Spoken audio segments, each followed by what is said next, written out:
Nhoza is in the loft this evening to chat to us about her journey in the music industry and how she became dubbed the Queen of African Fusion. She's known for her smooth vocals, playing alongside her very own band, Black Southeaster. Welcome back to the loft, Nhoza. Sitsholwana, it's such a pleasure to sit down with you because I believe the last time you were here in 2019, yes. I was absent. Yes. But now it's time for us to just get together and touch base. And doing so, your journey truly reminds me of something I always say to myself. Someone who's able to pick up their entire life from their hometown, move to a brand new city. I take my hat off to that person and not only move, but thrive wherever they are. You've done exactly that, Sitsholwana. Back in the day, you picked up with your parents. You moved out of a very small town next to King Williamstown. You moved to Cape Town. I mean, share that. You know, that move is not easy, first of all. There's a lot to look at. How's it, where we're going, where we're going to live, how we're going to survive. My dad was already here, luckily. He was already working in Cape Town. And my mom moved because of a medical issue that she had because she was pregnant with the last born in my family. So she had to be moved so that she could be in a better hospital because we're out in the village. And our village is like way far from the city, town. Right? And after she moved, I thought to myself, I can't be without my mom. I'm a young girl who still needs to be in her mom's presence. And my sister was like, you know what? Let's just follow. My mom was like, I'll be happy because now I have a small baby who was a premature. So now I do also need my girls with me.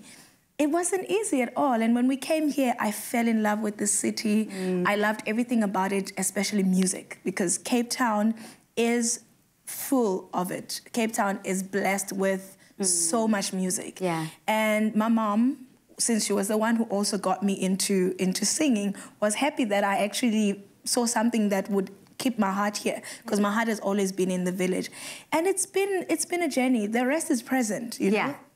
we are walking in the rest. I love the fact, though, that you did say your heart is always in the village. That goes back to what you call yourself. You love to call yourself Unolali. Yes. Unolali being a village girl, essentially. And we do hear that in your music. You've got some African harmonies coming through, but you also do have some blues elements, rock elements into your music. How would you categorize, though, your sound?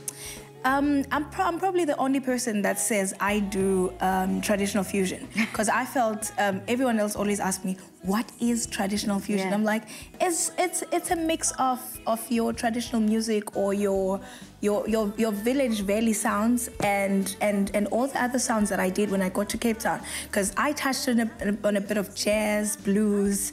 And now there's neo soul and all these things that are mixed in the music.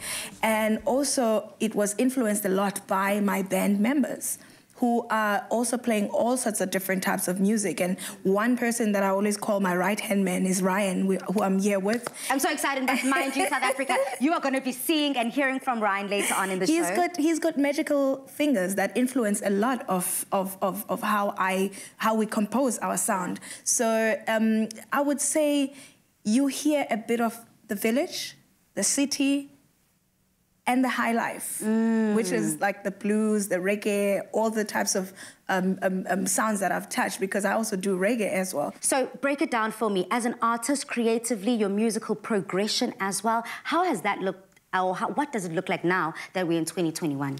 You know, things were picking up quite well in the year 2019.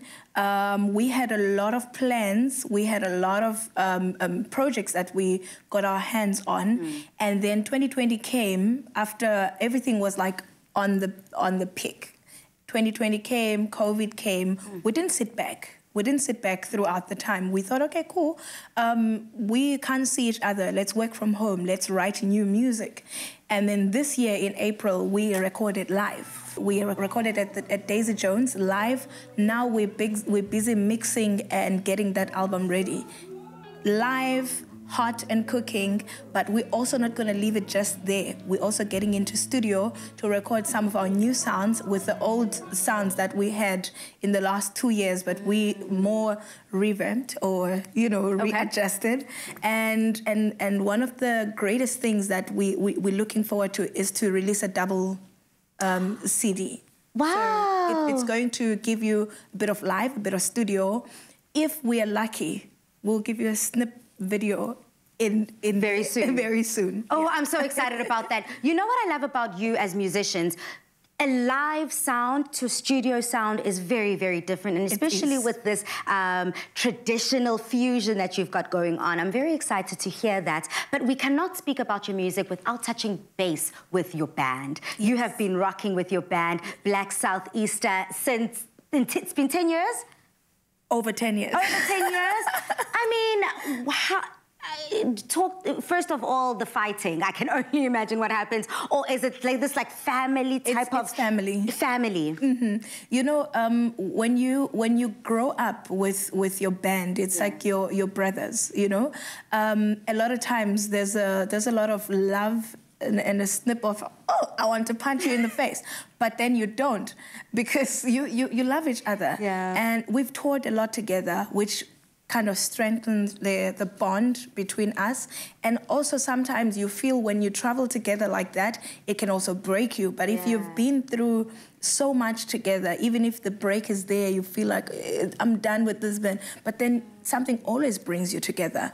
They're my brothers. We still do a few gigs together sometimes, but since I've went solo, there's a few of Black Southeaster and more of Nhoza as a solo artist. We can't speak about Nhoza without speaking about the band, basically. Right. But today, Nhoza decided to ditch Dan and bring in Ryan, and I'm very excited about that. Look, I'm not complaining, honey, because it's all about the music at the end of the day. Nhoza, thank you so much for sitting down with me and catching up with your fans, rather, who love to watch Afternoon Express. Now, we are going to be heading into our Afternoon Express kitchen, where Chef Dumi and Chef Maynard are on standby as we whip up some goodness.